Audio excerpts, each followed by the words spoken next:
On behalf of the LKY School of Public Policy, I would like to welcome you to the MIA launch. My name is Ian Russell Koh, and I'll be your MC for this evening.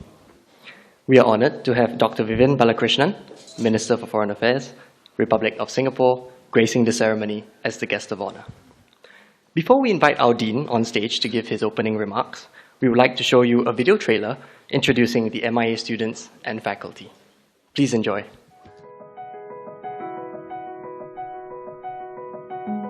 Hi, I'm Kishore Mahbubani, the Dean of the LKY School of Public Policy. I'm pleased to inform you that I'll be participating in the teaching of the module Geopolitics of the Asia Pacific. I'm Danny Kuan. I'm Vice Dean Academic Affairs. I teach a course on Asia's place in the New World Order. I'm Kong Yun Fong. I teach International Relations Theory and Practice and Research Methods in International Affairs. I'm Suzaina Kadir. I teach Political Islam and Governance and State Fragility and Peacemaking. I'm Selina Ho. I teach Foreign Policy Analysis and International Relations of Asia after World War II. I'm Kanti Bajpai, and I teach International Security and Asia's International and Strategic Thought. I'm Francesco Mancini. I teach one course on Conflict Analysis and Resolution and one on Global Governance.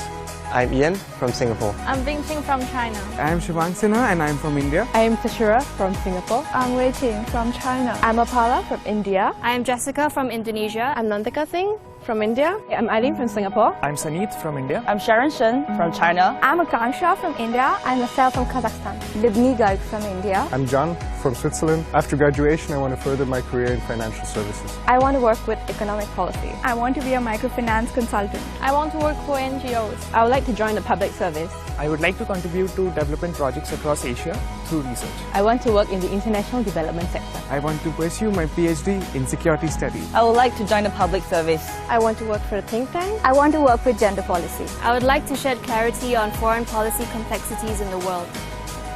Our ability to attract an internationally diverse student body we see as a strong plus.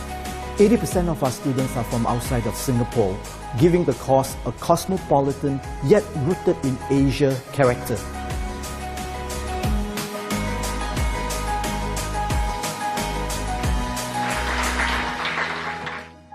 Minister Vivian Balakrishnan, Excellencies, distinguished guests, ladies and gentlemen, and of course my fellow faculty and the students of the MIA class. It gives me great pleasure to welcome you to this formal launch of our new Masters in International Affairs MIA program by Minister Vivian Balakrishnan. It is actually a great honor for the school that this program is being launched by the Minister of Foreign Affairs of Singapore. For many of you, especially the distinguished group of ambassadors sitting in the front rows, this may be your first time at the LKY School, so let me give you a brief background of the school. And as usual, inspired by Ambassador Tomiko, I'll make 3 points. The first point I want to make about the school is that it's unique because it is distinguished in being the first school to be named after the former Prime Minister, Mr. Lee Kuan Yew. Many of you may not know this, but Mr. Lee Kuan Yew was very reluctant to attach his name to any institution or to any building. Because when he traveled, he would often see institutions and buildings named after leaders, then the names would often be scrubbed out after these leaders died. And Mr. Lee said he did not want to see that happen to his name. However, when he turned 80, the government told him that this school's mission was to improve governance in Asia and beyond. And when he was told that that was the mission, he agreed to have the school named after him. And I'm pleased to inform you that in many ways we have fulfilled his wish. About only 20% of our students come from Singapore, 80% come from the rest of the world. Many of them come on scholarships given by us. Hence, we've been able to attract students from many developing countries too. So far, we have graduated 2,500 master students from over 80 countries, and we believe that they're contributing significantly towards improving the governance in their countries. And in addition, over 14,000 people have received specialized training from our executive education programs. So we are fulfilling our mission of improving governance. Secondly, even though we are a very young school, I think we just celebrated our 13th anniversary, we are blessed to be globally recognized by our peers as a leading global educational institution, and also, I think, recognized as the best school of public policy in Asia.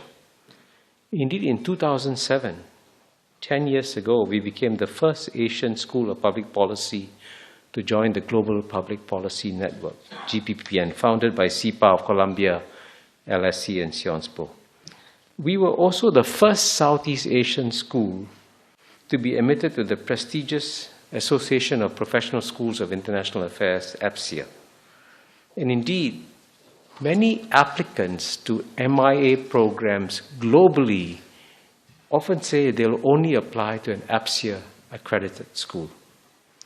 Now, let me tell you an even more heartening story. The University of Tokyo was founded in 1877. For 132 years, the University of Tokyo signed no double degree agreement with any school, any university, anywhere. After 132 years, the University of Tokyo finally changed its mind and decided to sign its first double degree agreement. And the school that they chose to sign a double degree agreement with was the Lee Kuan Yew School. This is a remarkable compliment to the school, and I must tell you, I almost fainted when I heard the news that we were the first that they're going to sign a degree with. My third and final point is that while we serve Asia and the world well, we also serve Singapore well.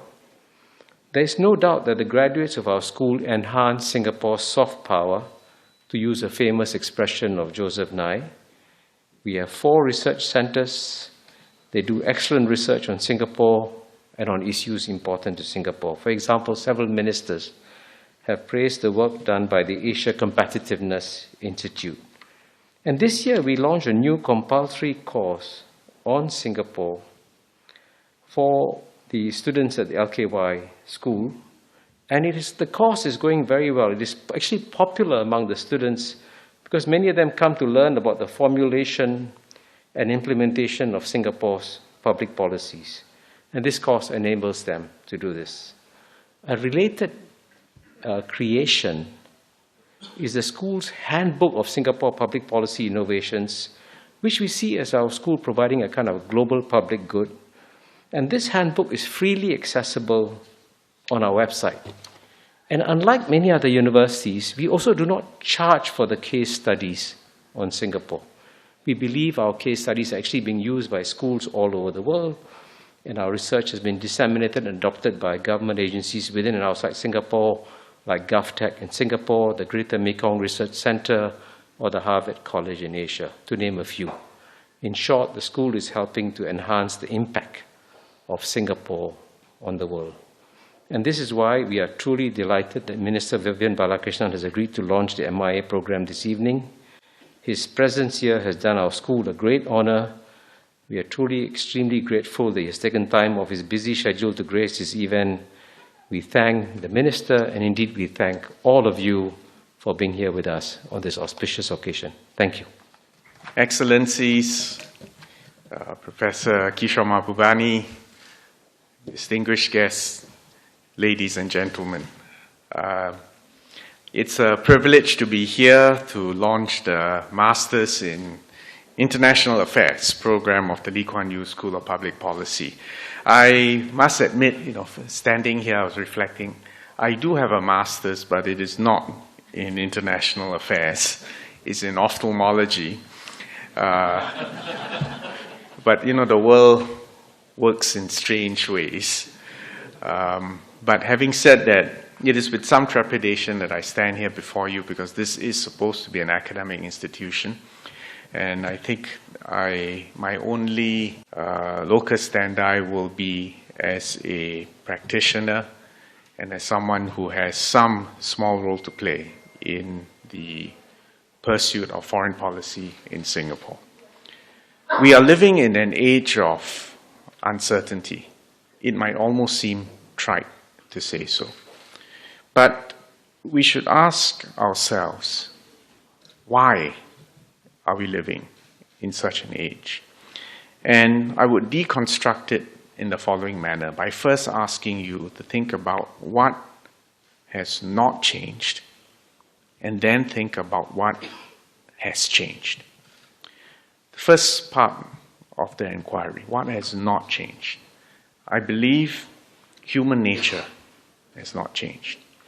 And if you think about human nature as it relates to foreign policy over the millennia of human civilization, human beings are hard-coded to identify similarities and differences. And in fact, for most of human history, whenever a community or a tribe met another group that was different, whether in skin color, religion, culture, language, you can almost take any attribute. We are hard-coded to recognize differences. And in human history, whenever different tribes met, there was almost always conflict, competition for resources, a victor, a loser, and an outcome. This usually occurred at boundaries. However, for most people who were not explorers, who were not meeting different tribes, for most of human history, we lived and died amongst people who looked like us, smelled like us, ate like us, prayed to the same God, looked at the same skies, and saw the same constellation. So that's the first point. Human nature has not changed. And therefore, we should not be surprised that even in this modern day and age, race, language, and religion are still salient. And this almost hard-coded propensity to recognize difference and to act defensively or even aggressively on the basis of such insecurity is really a part of human nature. So that's the first point.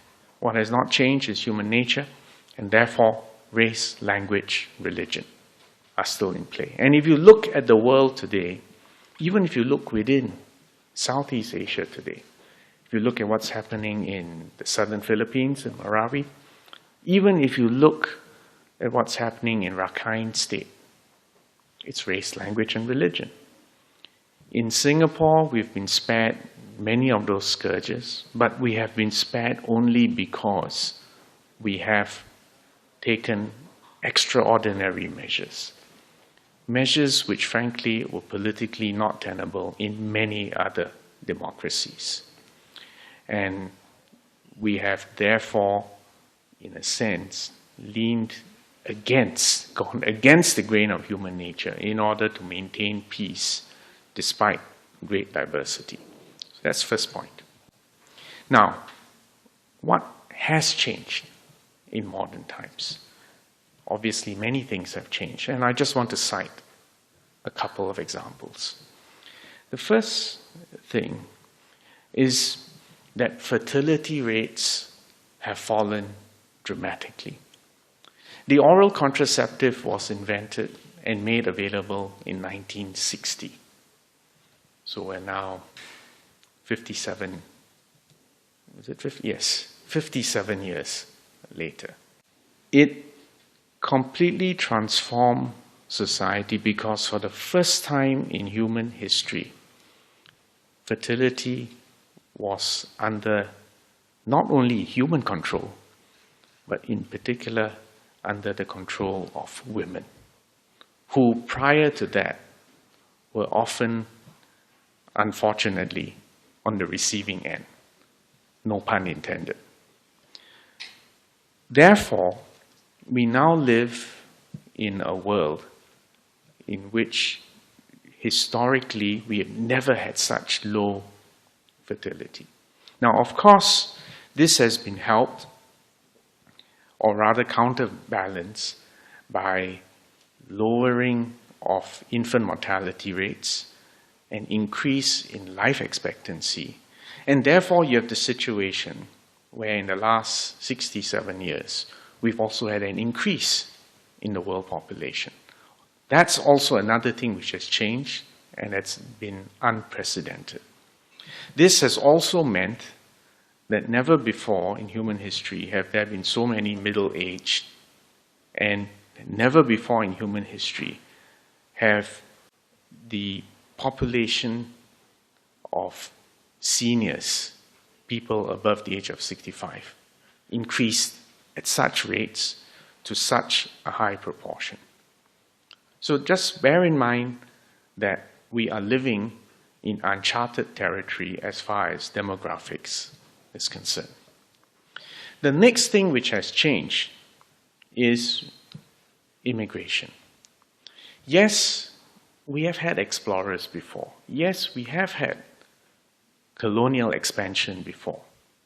But we've never had immigration or migration on such large a scale and involving usually a third world country sending people to what was hitherto first world countries. Again, this is unique in human history.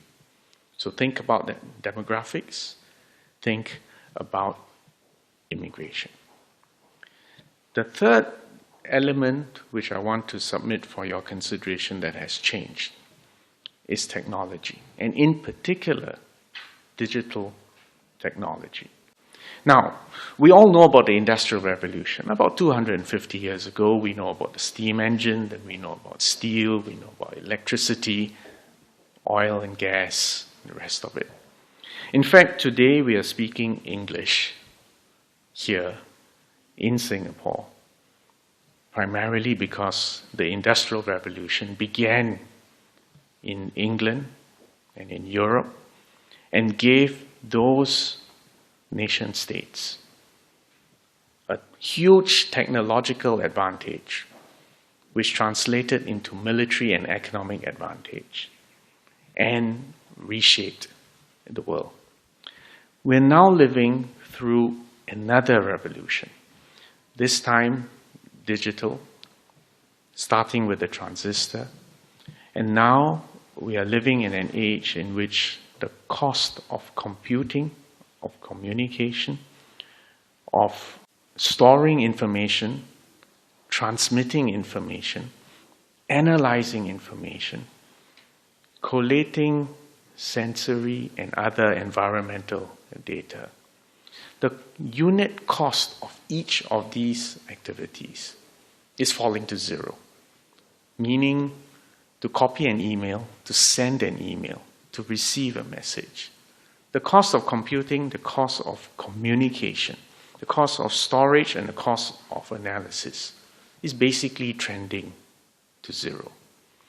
And if you think about the impact of the previous Industrial Revolution, in fact, even if you think about the invention of the Gutenberg press in Europe, the commoditization of knowledge and how it upended traditional hierarchies, the Reformation in the church, the separation between church and state, the power that flowed with mass literacy to the people rather than it being confined to the elite.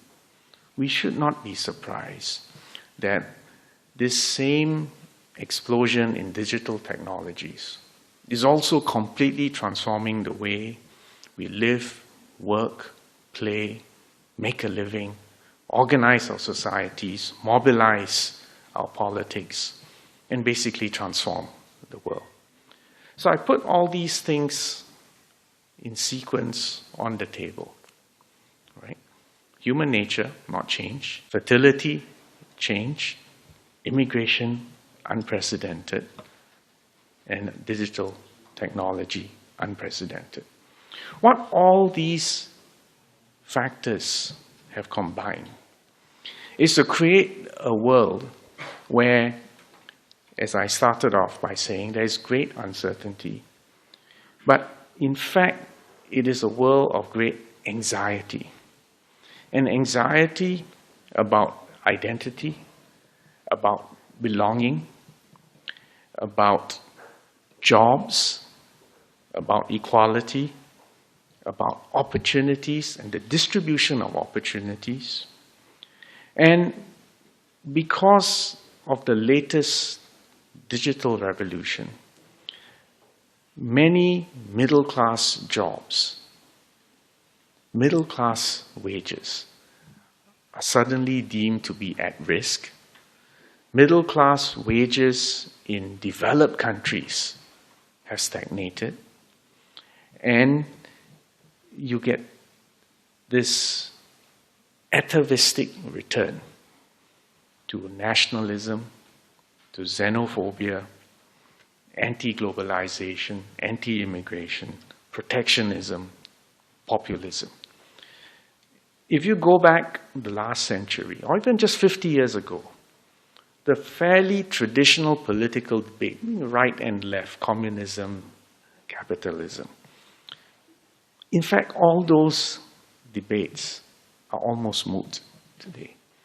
Because today, even if you look at political parties and you look at the debates which are occurring at elections, it's not really about right and left, or communists and non-communists, and capitalists. In fact, it is the difference between being open and being closed. Hyper-nationalism versus hyper-cosmopolitanism, in a sense. So I put all this so that we try to construct a philosophical framework in which to situate what is happening in foreign policy and what is happening in the world and ultimately in each of our nations. Now, I should also add that there are also more transboundary or trap problems or tragedies of the commons, which are also emerging. And in this category, I would include things like terrorism, extremism, environmental degradation, cyber attacks, and global pandemics. Each of these examples I've cited are transboundary, meaning they will affect all and several, if not all, our countries. They are accelerated by new technologies, by jet travel, globalization, and the way we conduct business and the way we live. So, if you accept my thesis that this is therefore an uncertain world facing multiple challenges which create anxiety and cause all political structures and all political ideologies to appear unfit for the common time. You get an idea of the political challenges facing governments. And it is these political challenges which define foreign policy. I wanted to just share a couple of points on the Singaporean approach to these challenges. The first is for us in Singapore to affirm that we need a rules-based multilateral system in order to resolve the complex transboundary global challenges confronting the world today. A simpler way of putting it is to say no nation can solve it alone. We believe in a multilateral system because we believe it is the best and most effective system which will allow both state and non-state actors, big and small states, developed and not so developed states, to all operate peacefully, cooperatively, on the basis of principles of mutual respect, mutual benefit, and international law. I say this not in a normative or wishful sense. I say this in a practical sense, that this is the way in which you can resolve complex problems peacefully. Because the alternative, if you don't have a rules-based multilateral system, the alternative history has taught us is that it will be determined on the basis of might is right. That, in turn, must mean a very high cost in human life. So, that's the first point. We believe in a rules-based multilateral system. We believe this is essential to finding effective and sustainable solutions to global problems. And I will also admit, it also happens to be a system which is good for small states, especially a small state like Singapore. And this is crucial for our survival.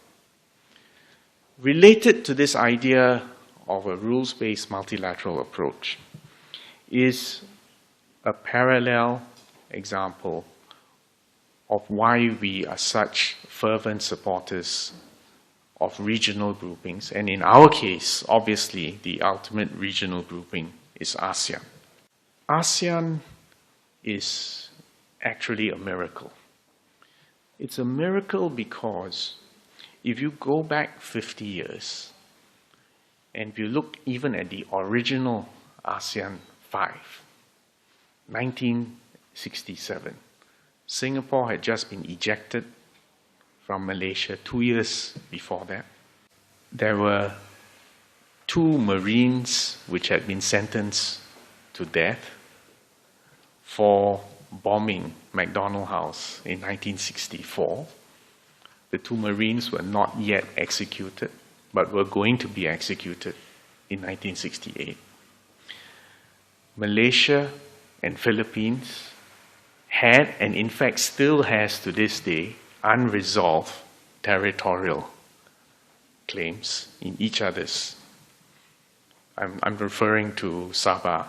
The confrontasi was just over between Indonesia and Malaysia. And the Vietnam War was still going on. If you think about the situation domestically and regionally then in 1967, nevertheless, to have 5 of these countries, states, to get together amidst such great diversity and even sometimes opposition, to say we will form an association is actually quite miraculous. And the key achievement has been to secure the peace, because we needed peace and the time and space that it provided in order for all of us, especially the original 5, to demonstrate that a non-communist, open economic philosophy would create jobs, economic development, and opportunities for our people. That's the first point about ASEAN. The improbability of its genesis at the beginning, and the fact that it bought us space and time to prove that the development model that we chose would be successful. There is a related dimension to ASEAN, and I want to take this on because it also addresses this issue of many of the criticisms about ASEAN's apparent inability to do things quickly, to make decisions in a rapid way. And that has to do, of course, with the consensus principle. And the reason why we still need to operate on a consensus principle, or the other way of looking at it, is that it gives every member a veto right. And I see no need to apologize for giving every member a veto right when you know that the P5 are not embarrassed at all to keep vetoes in the Security Council. But putting that aside, the reason why we need to have veto rights with every single ASEAN member is because of our great diversity. And if you think about it, there is no other regional group with as great a diversity in size, population, development, government model.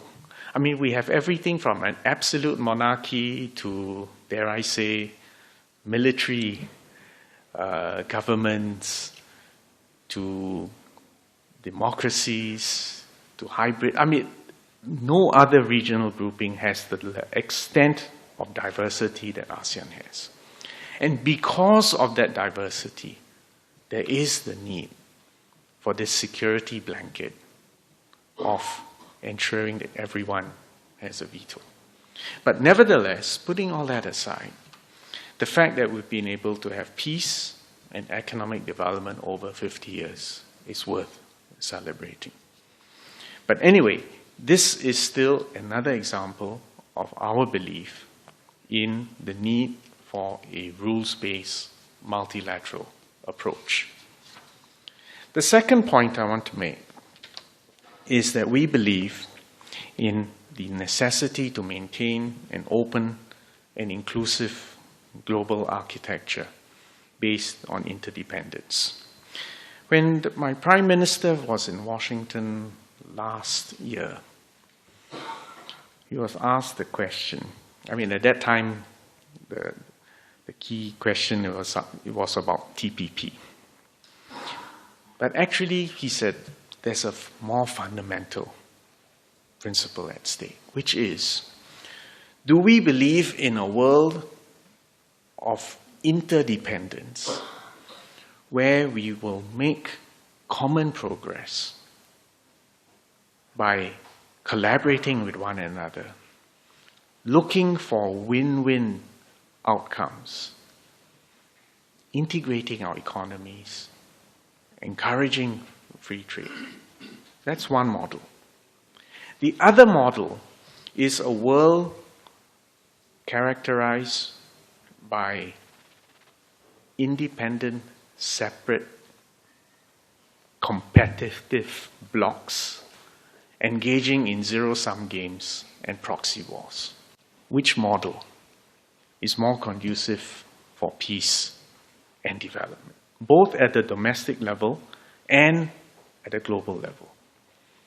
Singapore believes in the former, a world characterized by interdependence, where we make progress by integrating with one another, by trading with one another, and looking for win-win outcomes, instead of zero-sum games, proxy wars, and rival blocs.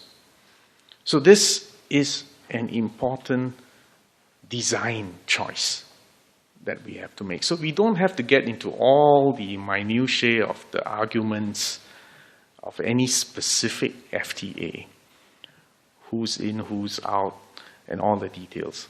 Just remember, the big question is, do you want an interdependent world, or do you want rival blocs? And we believe in an interdependent world. In fact, if you think even about the relations between superpowers in today's world, what is unique about, for instance, the relationship between China and the United States today is that it is very different from the relationship that Russia or the USSR had with America during the height of the Cold War. The difference is this: America was never as invested or traded or interacted with the USSR during the Cold War. To this, not at all to the same extent compared to today. If you think about the way America and China are intertwined and interdependent on one another. This, again, is another historical anomaly. Never before in human history have you had a superpower and a rising power, so interdependent, so inter-invested, so trading with one another to this degree. So perhaps this interdependence that exists even amongst the two top superpowers may be a recipe for peace and prosperity. We hope. We have no say in this, but it is a hope.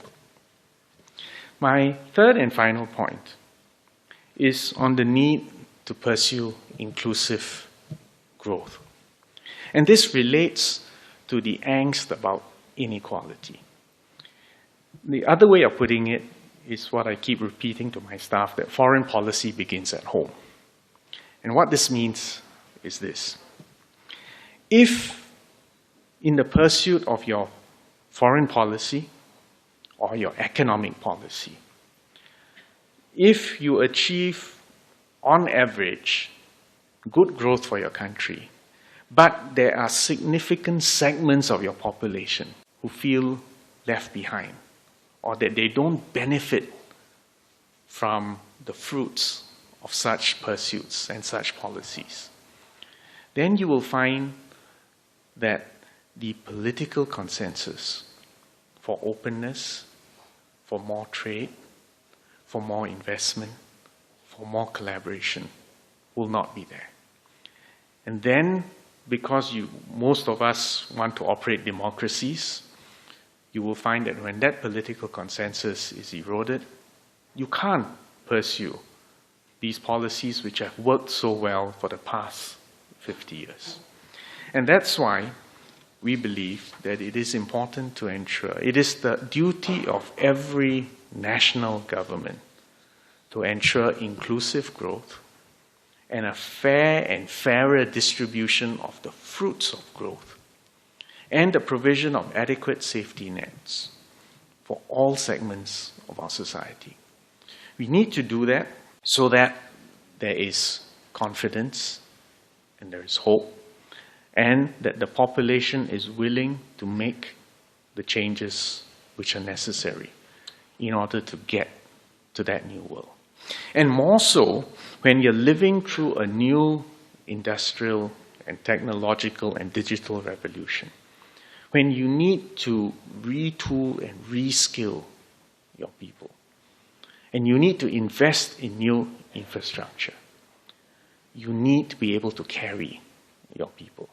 And that's why in the case of Singapore, you see that we are so focused right now on the Future Economies Council, led by Minister Heng Swee Keat, why we are focused on skills future, why we are even trying to teach computational thinking to every school student. Because we know that we're living in a world when there are many new jobs being created for which there is a shortage of skilled labor. And yet we're also living in a world in which many middle-class jobs are disappearing or are facing stress. So my point here is this focus on inclusive growth, on sustainable development. And in fact, many of the goals and programs which the United Nations is also leading are relevant.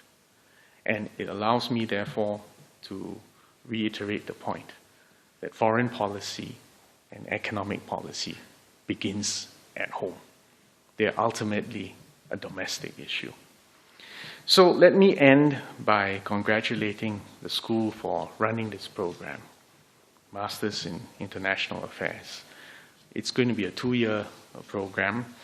I would like to believe that the key benefit you will have of having this in Singapore, that you'll be living in a very small city that is very open and that is always keenly interested in what's going on around us. And I believe there are 20 of you from 10 countries, including Bangladesh, Britain, China, India, Indonesia, Kazakhstan, Singapore, Switzerland, and Norway. That interaction from your diverse perspectives in this tiny city-state, which does not have a say in world affairs, but is a very keen observer because our survival depends on it. I think your next 2 years will be fulfilling, will be interesting years. And whatever you decide to do with your life after that, I hope that we would have played a small part in equipping you for the brave new world that is unfolding around us. So I want to congratulate the school, the faculty, and the students, the participants of this program, and wish you well in the years ahead. I was going to stop here, except in good Singapore fashion, I realized we have to give value for money. So I will take some questions, but only from the 20 students who have signed on for this course. So that, paying your fees has got some advantages. So can I invite any questions from the paid-up students of the MIA? How an effective multilateral approach to international migration could look like? I would go back to my 3 points. And remember, my final point was, it begins at home. Meaning, you can't have an immigration policy unless and until you first settle your domestic policy. Meaning, do your own people and your own voters feel that they have opportunities, that the government has invested in them, has provided educational institutions, has restructured the economy, and has sufficient jobs for them. Without settling this domestic issue, it is very difficult to be open. And that's why, right now, you're seeing this pushback against immigration. And you're seeing a resurgence of xenophobia and hyper-accentuated nationalism. My point is this, and the reason why I belabored what has changed and what hasn't changed, is that we need to explain to our people the reason why there has to be anxiety about jobs and opportunities is not because of the foreigner. It's not because of the immigrant. It's not because of free trade. But it's because there is a technological revolution going on right now. And it is the duty of all national governments. And some politicians express it by saying, whatever first, right? I mean, I don't want to, but I want you to understand the reason why he has to say that. Because it is a code to first reassure your own voters and your own citizens that we will take care of you. Until you settle this issue, it is very difficult and probably impractical and politically suicidal for any leader to say, I'm going to open the doors wide open to global immigration. And you see that happen in election after election, including, I would dare say, even the most recent election of last week, without naming countries, but you know which one I'm referring to, right? So, first thing, settle domestic policy, make sure education and jobs and a hope for a better future is available domestically. Then you can say, now I want to supplement my talent pool. Now I want to expand the opportunities. I'll give you another example of that, which may be a little bit controversial. Which country in the world has the largest population today? The answer is China, 1.3 billion. Which country is going to overtake China within 10 years? The answer is India. What will the Indian population ultimately be? Probably 1.6, 1.7 within the lifetime of the students here. Then you ask yourself, what about America? What's the population of the United States of America? About 300 million? If it was a purely numbers game, how will America compete against India and China in the next 50 years? And the reason why I would not exclude America is actually because the real question is, how many billion people actually want to get into the United States? Meaning, what is the size of the base of the pyramid from which the United States is actually harvesting the apex of? And my hypothesis is that the base of the American pyramid is actually larger than that of India and China. Which then comes back to your point, that in fact an enlightened immigration policy, if it is done together with enlightened domestic policies, can become a source of great comparative and competitive advantage. So they all interconnect. I don't think we will reach a level of a supranational authority deciding on immigration for the world. It's not practical and it's not politically feasible. But what I am saying is that the sensible governments will focus on getting domestic politics right, and then they will use immigration in order to expand their base, or the other challenge which I also laid down at the beginning, to deal with historically unprecedented levels of decreased fertility and aging. So, short of test tube babies being born and nurtured outside wombs, that's probably going to come. But short of that, immigration is part of the solution. One of the values of taking this course in Asia and in Singapore is that we get an Asian perspective in our education. And my question to you is, what can the West, Western Europe and North America, what kind of foreign policy lessons can they take from Asia and Asian countries? Well, first I must say I'm always very leery of this dichotomy, West versus Asia, first world versus third world, North versus South. Usually when someone comes to you and constructs a binary dichotomy in an academic setting, and even in a real-world setting, be very wary of that. I don't think it's a question that it's good because this is in Asia and you're getting an Asian-centric view versus a Western-centric view. I don't think that's the key. The key point is this.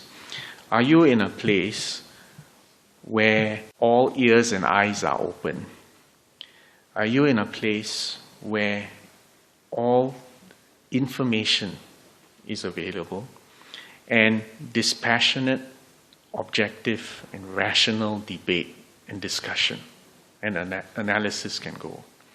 And are you interacting with people who are different from you but share your passion for trying to find real solutions for real-world problems?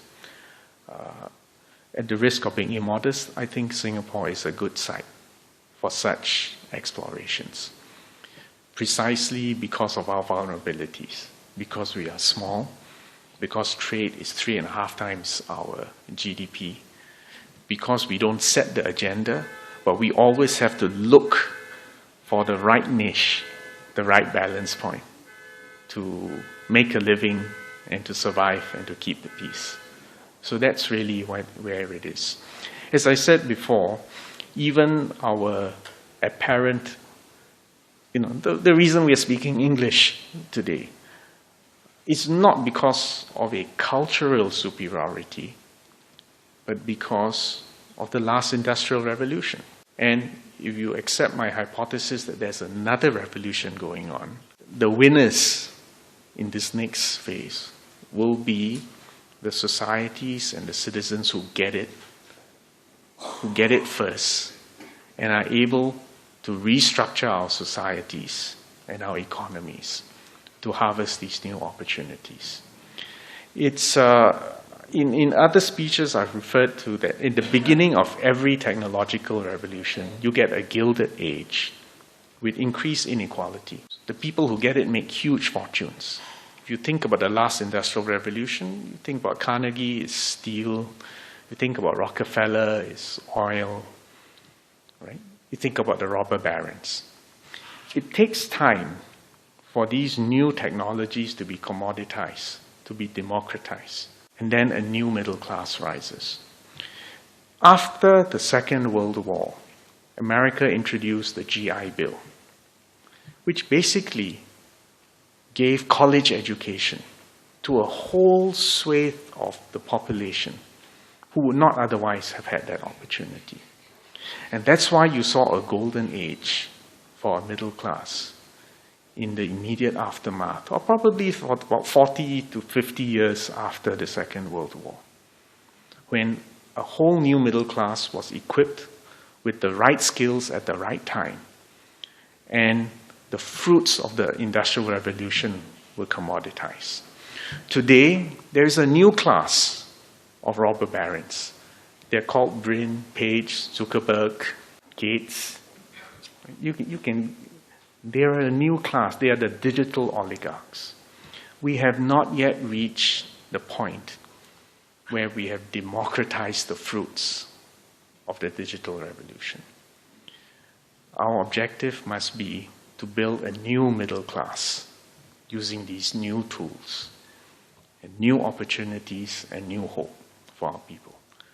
That's why we are so focused, like I said, in Singapore, smart, the buzzwords, right? Smart nation, future economy, skills future, and so on and so forth. We are hoping if we get it right, we will be in the vanguard of that new revolution. And as I said, what I'm really after is expanding opportunities broadly for a new middle class. Then you get confidence, then you get hope, then you can do many things when you are not feeling insecure. And the beauty about this new technology is that it takes us beyond the constraints of land and water and the revolutions which are going to occur, especially even in the area of energy and food and water and health. There are untold opportunities waiting for us. The other revolution, which I haven't had time to talk about, is the fact that we have now not only decoded the human genome, but with CRISPR-Cas9, we now have the ability to edit genomes. Not just only humans, but we can edit the genomes of plants, animals, of anything you like. Biology has almost become just another information science. The reason why this is big is because, remember, I started off my speech by saying what has not changed is human nature. Well, when you can now edit genes, you might change. In fact, you almost certainly will change human nature. That is when we are truly in a brave new world, but that is a subject for another lecture. Thank you all very much. Minister, Excellencies, guests, LKY School colleagues and students. For the last couple of months, I have been spending 6 hours a week with the MIA class. The 20 of them are seated in the middle row, teaching 2 courses. One, International Relations Theory and Practice on Tuesdays, and Research Methods in International Affairs on Thursdays. So I think I've gotten to know the class pretty well. That's why I think I've been asked to say something about this class. They are a very special and talented group of young men and women. I have a story about them that I want to share with you, but before that, allow me to fill in a detail or two about the class that you might not have gotten from the earlier video clip. You have heard that they hail from 10 countries. Can you guess the gender distribution from the clip? One would think that for a subject as macho as international relations, it would be predominantly male, right? No. The majority are women. To be exact, the ratio is 13:7. This is a pleasant surprise, for in previous places that I've taught, the gender distribution tends to be the other way around, right? So maybe our students are cottoning on to something that others are less aware of. International affairs is a sunrise industry. Second, a sizable number of our MIA students have come straight from their undergraduate studies. They are young, energetic, and keen to learn all they can about the changing dynamics of the region. Third, they are a very cosmopolitan group. Among those who, with work experience, for example, we have a Kenya-born Indonesian who has worked as an associate producer with CNBC, covering stories on business, economics, and politics. Second is from Singapore, a graduate of the Singapore Management University, and who has worked as an assurance senior associate at PricewaterhouseCoopers. We also have a Norwegian journalist who graduated from the University of Oslo and who wants to be in Singapore to learn about Asia's economic and political development, the guy who asked the question. And a Brit born in Germany, but who went to university in France and who has worked in Chile and Spain. So it's exactly the kind of students that Minister talked about and the interactions that they're able to conjure in a typical classroom setting. They have been extremely exciting to teach. And it is that that brings me to the main story that I wish to relate this afternoon. One of the most cherished cliches in academia is that we, the teachers, learn from our students. This is especially true, so goes the thinking, for those of us who teach graduate students. The story I want to share with you relates to the first meeting back in August of the Tuesday class on theory and practice in international relations. So I lectured in the first hour, then it was followed by another hour of a spirited discussion on the relationship between theory and practice in international affairs. For the third hour, I decided to split the class up into 5 groups, and I sent them on an excursion of the school buildings. Those of you familiar with our buildings will remember that on many of the walls are inscribed wise sayings, like the one from Pericles that you see, or quotations by important statesmen, thinkers, and politicians. Second one is by Martin Luther King. And the assignment was very simple. From the many pearls of wisdom inscribed on our walls, pick the one that is most relevant to what we have been discussing, i.e. the connection between theory and practice. Come back, give a short presentation on their choice and why. Now, in assigning them this, I had a definite view of which was the most important quotation on our walls, and it's this one, by John Maynard Keynes. Just in case people in the back cannot read it, let me just quote it. And this is the quote from Keynes that academics love. Practical men who believe themselves to be quite exempt from any intellectual influence are usually the slaves of some defunct economist, or if I may add, some social scientist, right? Now, Keynes' statement is about our need to be conscious about the frameworks or theories that we use to make sense of our world, and that those who deny the relevance of theory are just unconsciously relying on the scribblings of some defunct economists. We all like that because it justifies our, theoretical impulses. Now, it also justifies our subjecting our students to a heavy dose of theory, right from the start of their graduate work, right?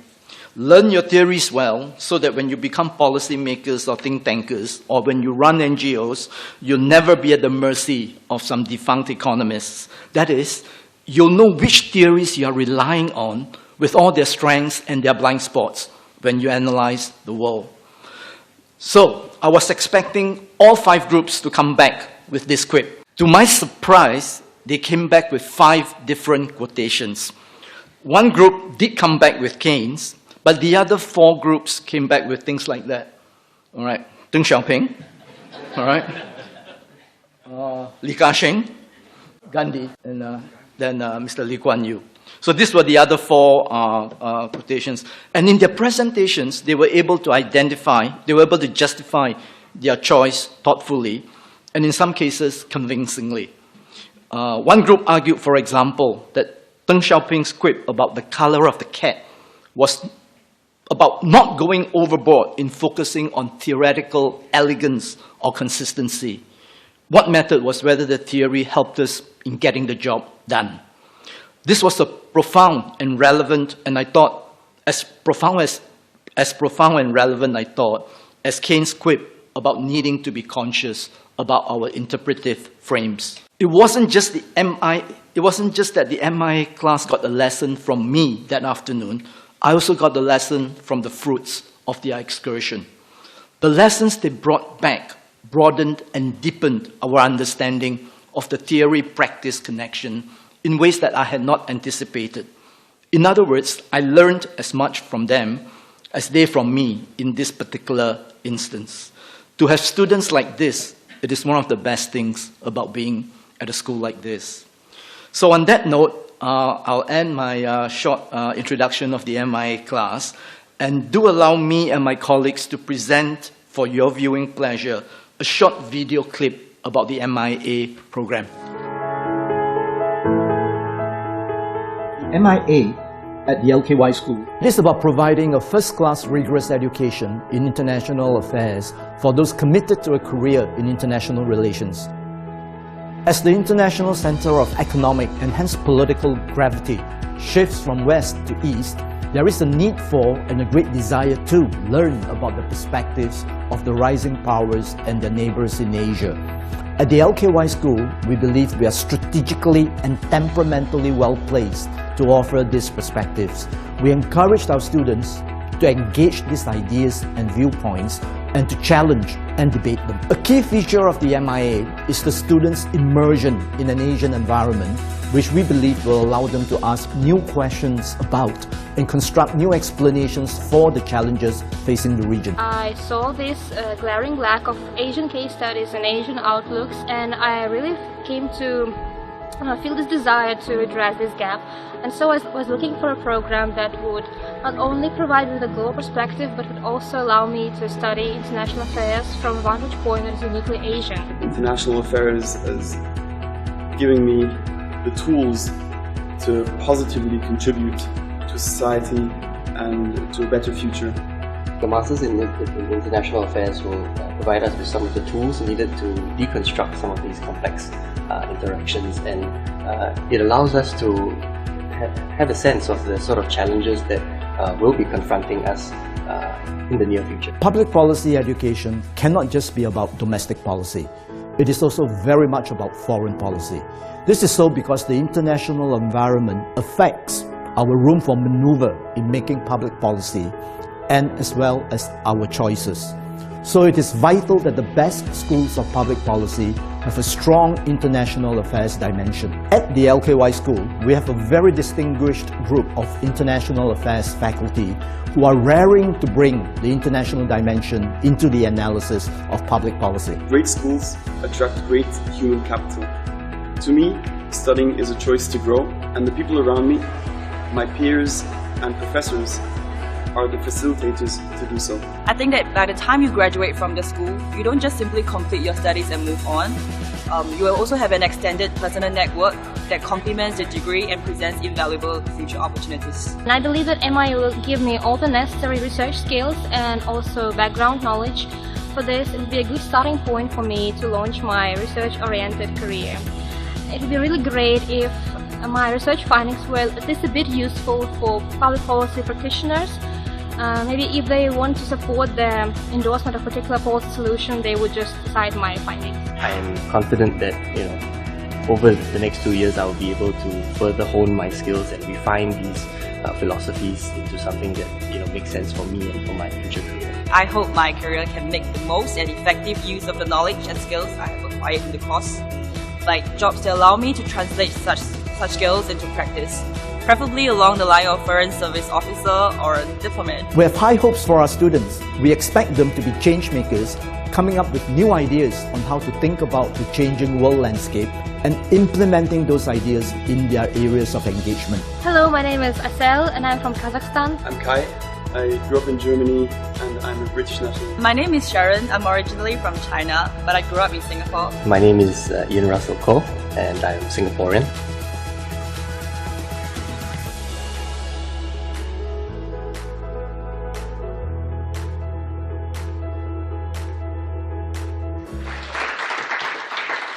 Ladies and gentlemen, I would like to thank you for your support and taking your precious time this evening to attend our event. Before we end this evening's program and proceed for the networking session, we would like to invite all MIA students for a group photo in front of the Manasseh Maya building. Thank you again and have a pleasant evening.